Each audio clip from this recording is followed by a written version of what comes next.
Would you believe me if I told you that one of the ways that we can pursue and ensure happiness in this life is by feeling all of our emotions and learning to practice emotional rest?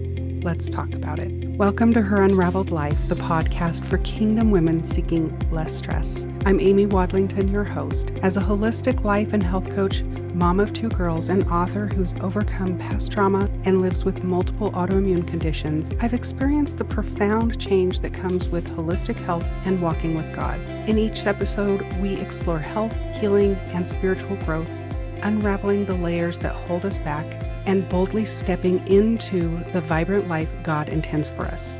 I'll be sharing insights from my journey of faith and healing to help us tackle the challenges of life to live fully in God's purpose.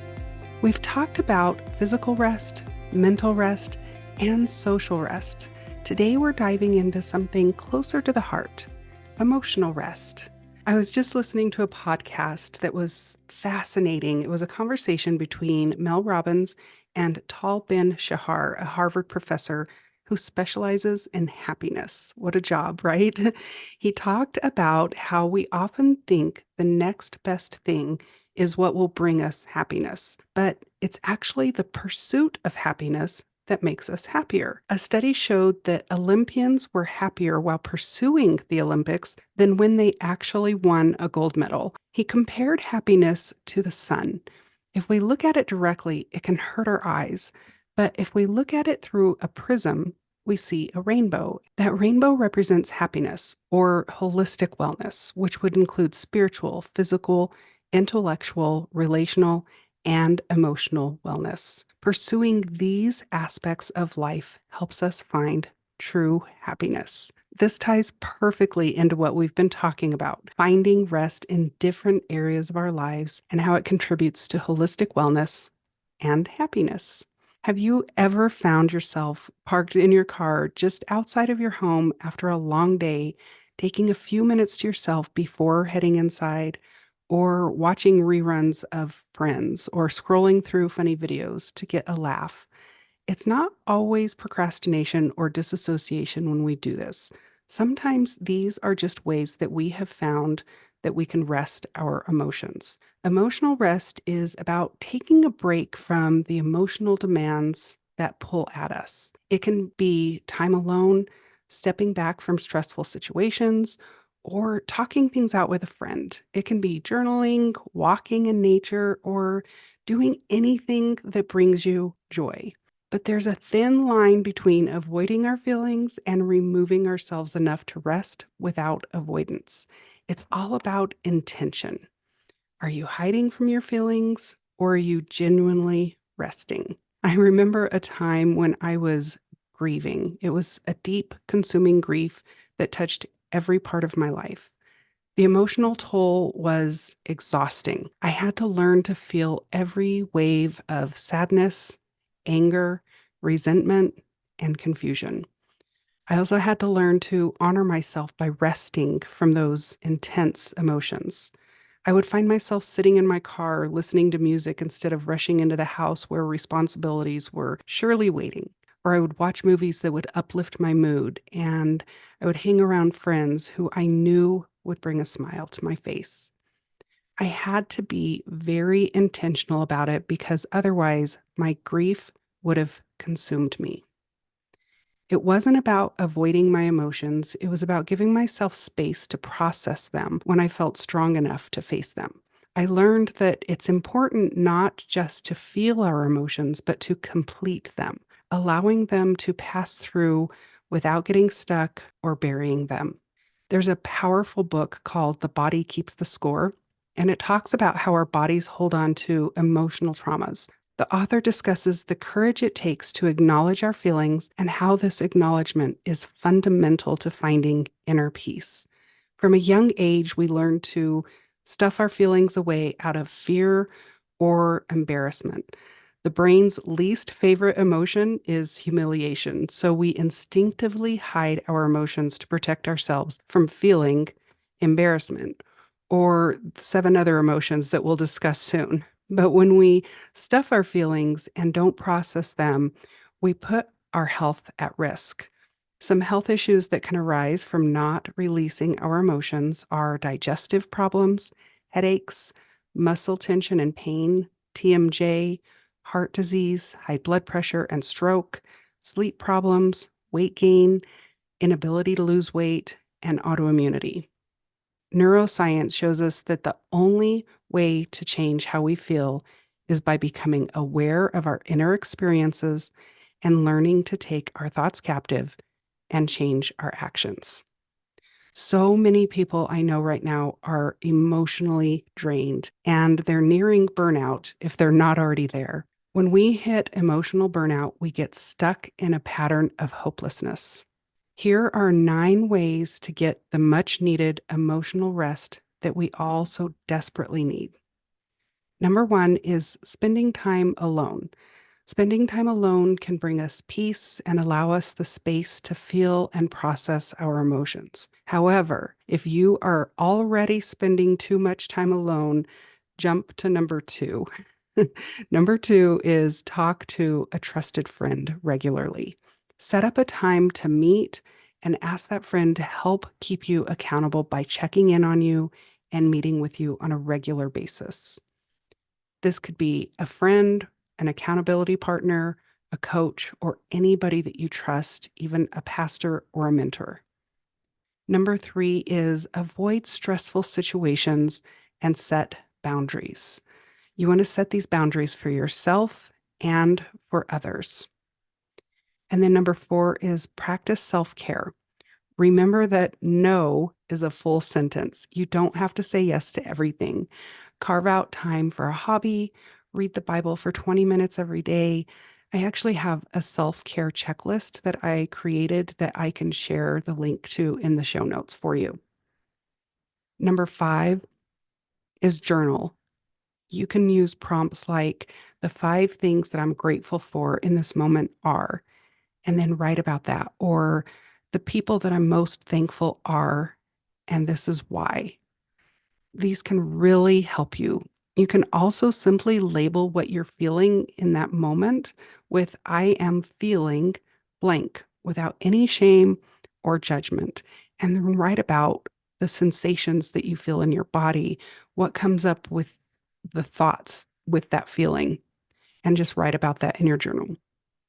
And then number 6 is spend time in nature, whether it's in your backyard, a local park, going for a walk in your neighborhood, or going a hike on a trail. Just getting outside in nature can be very healing. And then number 7 is commit to better health. Eat nourishing foods, cut out the junk, read uplifting books, lift weights, go for walks. And number 8 is surround yourself with comfort, cozy blankets, warm baths, comfort foods, diffusing essential oils, or reading in a comfy chair are all really good options. And then number 9 is get good sleep. Sleep is essential for emotional rest. It allows our minds and our bodies to rest, and we can often process our emotions through our dreams. So, how do you start processing your emotions and being intentional about it? First, you want to identify and label the emotion. You can use a feelings wheel if you're not really sure how to label the emotion that you're having to help you recognize what you're feeling and be aware of what triggered the feeling. I'll link a emotional wheel in the show notes for you so that you can see all of the different emotions. I think so many of us right now don't really understand how to label the emotions that we have. So we put a sticker on it that says, I'm feeling anxious or I'm feeling depressed. But if we can really get into what the feeling is, you will find that those are blanket statements, that there is so much more in-depth feelings that you can be feeling. And when you do that, you're actually validating yourself. And that's the second step, is to validate yourself. It's okay to feel what you're feeling and to give yourself permission to have the feelings that you're having. Remind yourself that it is safe to feel. You might even say, I feel sad, and it's okay for me to feel sad. I am allowed to feel this way. And then third is sit with the feeling. Where do you feel it in your body? Become aware of the different sensations. Sometimes we don't realize that we're feeling a specific feeling unless we know the sensation in our body. For example, I tend to get, when I am feeling helpless, tightness in my gut. At the very top of my gut, I will just feel this sensation of tightness. I used to call it anxiety. I would say, "Oh, I'm feeling really anxious." But then when I realized that it was always happening when one of my daughters was out driving around in their car when they first got their license, or if they weren't answering their phones in a timely manner when I thought that they should be responding to text messages, or I didn't know where they were if they stayed out late past curfew, I would get this feeling. And it wasn't that I was feeling anxious, it was feeling helpless. I couldn't help them. I didn't know what it was, where they were, or what was happening, if they were hurt, and I couldn't do anything about it. And having that label on it gave me so much more power over not feeling helpless, because then I could speak life into it and pray about it and know that God is going to take care of them and I can pray for them. And there's no need for me to feel helpless, because there are other ways in my life that I am, I'm not helpless, but I can feel helpless in that moment. Fourth is express your emotions. You can journal, you can dance, listen to music, use a punching bag, or have a good cry. There are so many ways that you can express your emotions, and you want to choose an expression that feels right for you. Some of us just like to sit and feel it, and it's okay to sit and feel sad for a little while. Give yourself some time to process it. There's actually studies that show that it just takes 90 seconds to feel a feeling and to let us process it. But so many times we instantly go into a thought pattern that keeps us from feeling the feeling. So we might feel embarrassed, for example, and then we go into this thought pattern of, oh my gosh, I'm so stupid. How can I be such an idiot? So what we've done is we've just, instead of feeling embarrassed for 90 seconds and allowing our body to have the sensation of embarrassment, of blushing, or feeling the heat in the back of your neck, whatever it is that happens to your body when you feel embarrassment, instead, we go into this negative thought pattern of, I'm so stupid, I'm such an idiot. And why did I allow this to happen? I always make mistakes every time I do this, or whatever the thought pattern is that we go into. So you want to stop the thought pattern, wait for 90 seconds, and allow your body to just feel the sensations. Feel the feeling and allow it to be expressed. And then fifth is pray in the spirit. Jude 20 says, "But you, dear friends, by building yourselves up in your most holy faith and praying in the Holy Spirit." Praying in the Spirit actually builds yourself up so it can change those negative thought patterns, and it allows you to give the Holy Spirit space to give you discernment and direction in whatever it is that you're feeling or whatever it is that's happening in your life in that moment. As we grow in understanding and managing our emotions, we become emotionally mature. Emotional maturity is about managing our emotions and our life stressors in a healthy way. The American Psychological Association defines it as a high and appropriate level of emotional control and expression. Emotional mature people are self aware, they're attuned to their emotions, and they know how to manage them. They continually work on various emotional and cognitive skills to help them cope with stressful situations and resolves life's challenges. In other words, it makes us resilient. When we are emotionally mature, we're more resilient. Remember that emotions are not permanent. Give them 90 seconds. There's no such thing as a bad emotion. Keep checking in with yourself and ask, what do I need right now to cope with this emotion?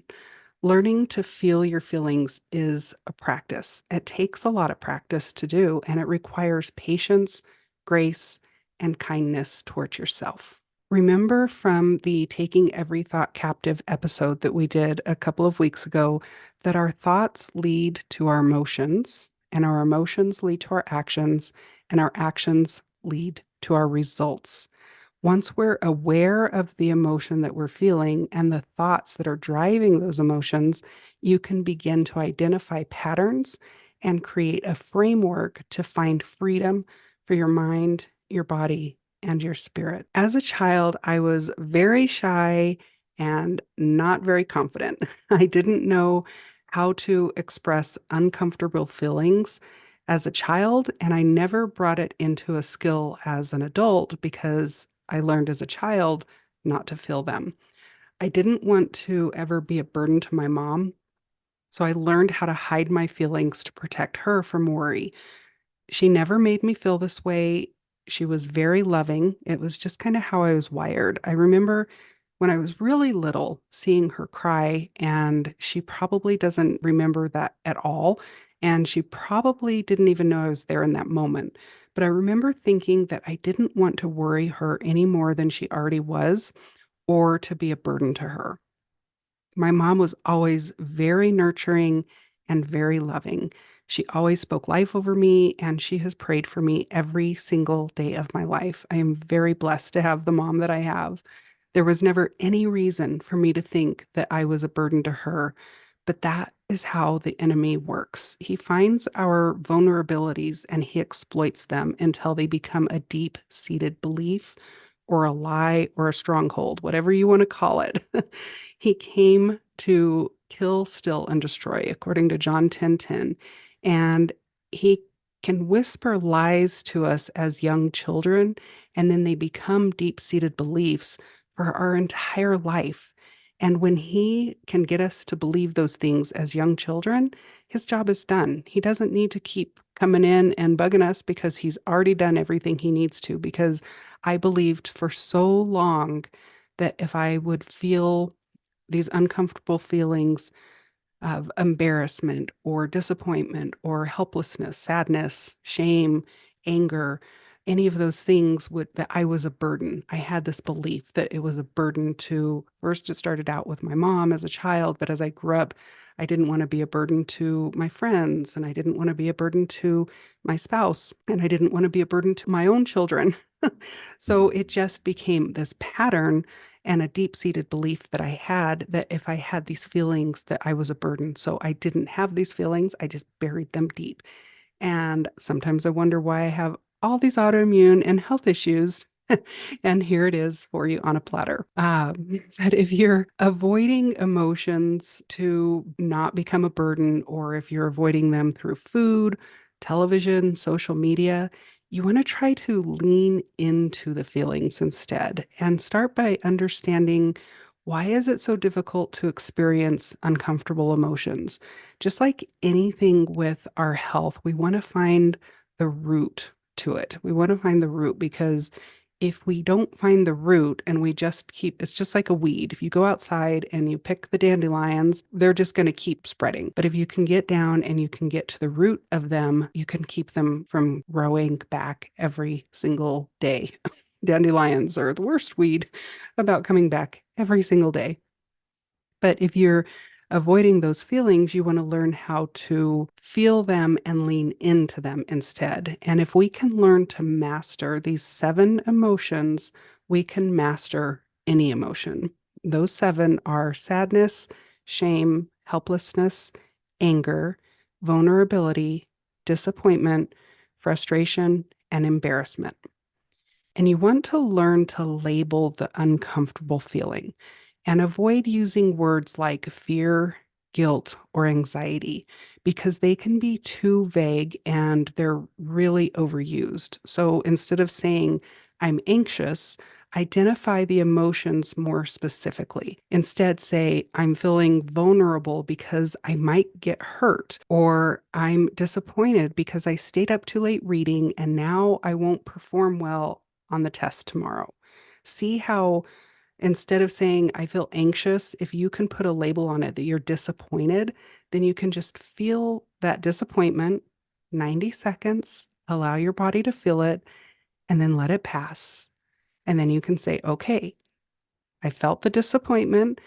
Now let's make an action plan so that I will perform well on the test tomorrow. But instead, we get in our head and we think, I have anxiety because I've got this test tomorrow. I didn't get any sleep. And then we start with the negative emotions. I can't believe I stayed up too late and I'm such an idiot. We go into that negative self talk. Instead, all we have to do is allow ourselves to feel disappointed for 90 seconds and let it pass. Labeling your emotions properly can become a game changer.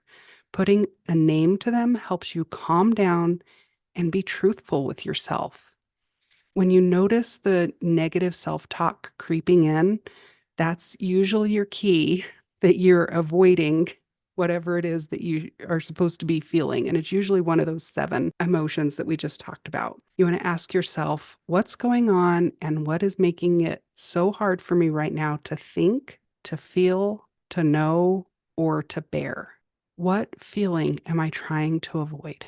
Dr. Joan Rosenberg, author of the book Mastering Difficult Emotions, says that most depression isn't actually depression. It's harsh self-criticism that has spiraled downward. It's time that we wake up to self-awareness, move into self-compassion, and get away from the self-criticism. So before we end today, I want to talk a little bit about grief.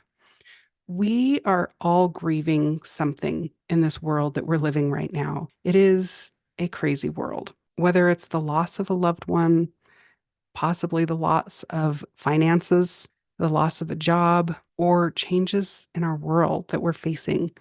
I know that I'm personally grieving the loss of what I thought the lives of my children's lives would look like. My daughters were both homeschooled through high school, and it has been an amazing experience. My youngest daughter is a senior this year. My oldest daughter graduated in 2019 from homeschool. But every year when prom and graduation roll around, I get this little sensation of jealousy. And that's usually a signal that we're grieving because I grieve what I thought their lives would look like. I had this picture in my head when they were little of them graduating high school and going to prom and all of those things. And they didn't get to do those things. They don't grieve those things, but I have. And I've also grieved for their future and the future of our nation. So I just want to interrupt for just a moment. And you may have noticed that I started to cry when I was talking about grieving my girls' futures. And so I paused my recording and I did exactly what I'm talking about in this podcast.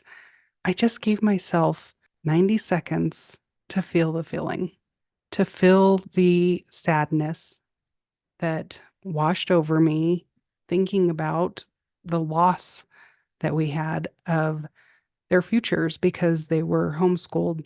And one of them, they were homeschooled.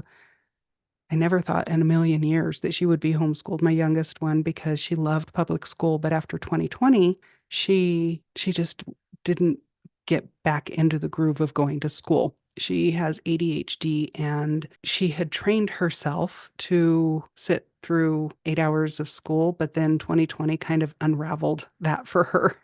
And so after out of school for several months and then online school for a year, and then going back and forth for a couple of months. She was just starting high school when all of that was happening.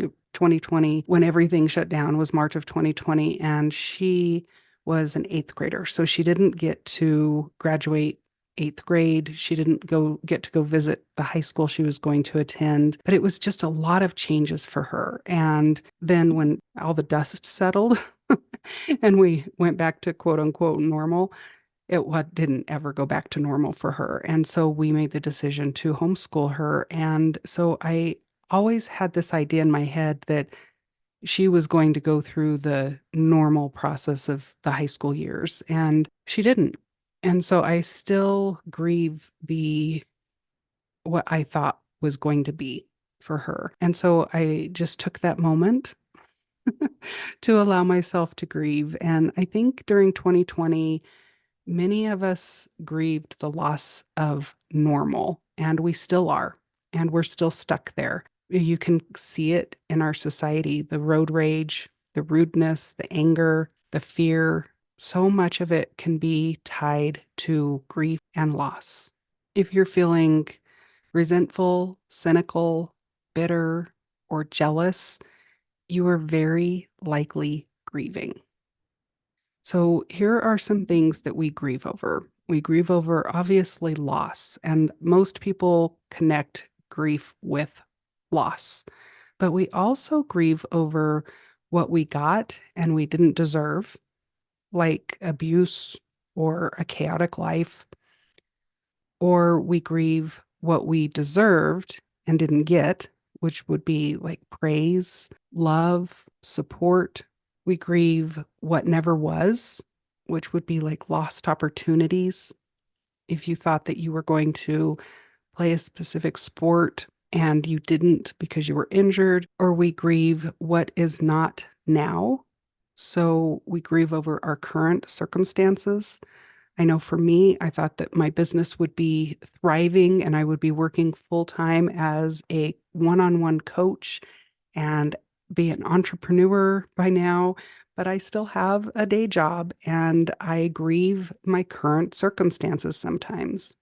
And then we also grieve what will never be, which would be lost potential or imagined futures. And that's where I was when I was talking about my daughter.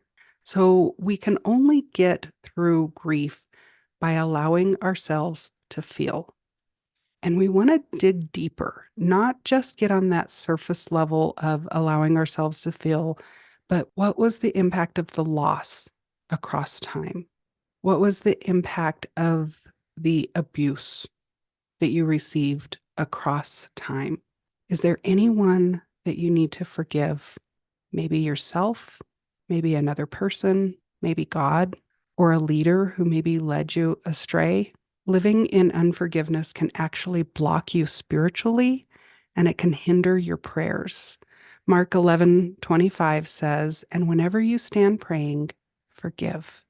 If you have anything against anyone, so that your Father also who is in heaven may forgive your trespasses." It is time that we learn to rest emotionally and also to feel our emotions so that we can get rest from them. Friend, I just want to remind you today that you are capable. I want you to know that you have limitless opportunities. Freedom and healing are available to you.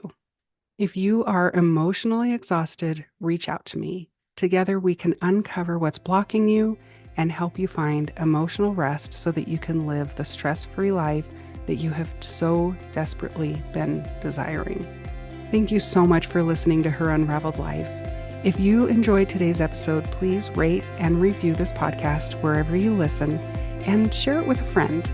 Stay connected with me on Instagram at Amy Wadlington or visit my website at amywadlington.com.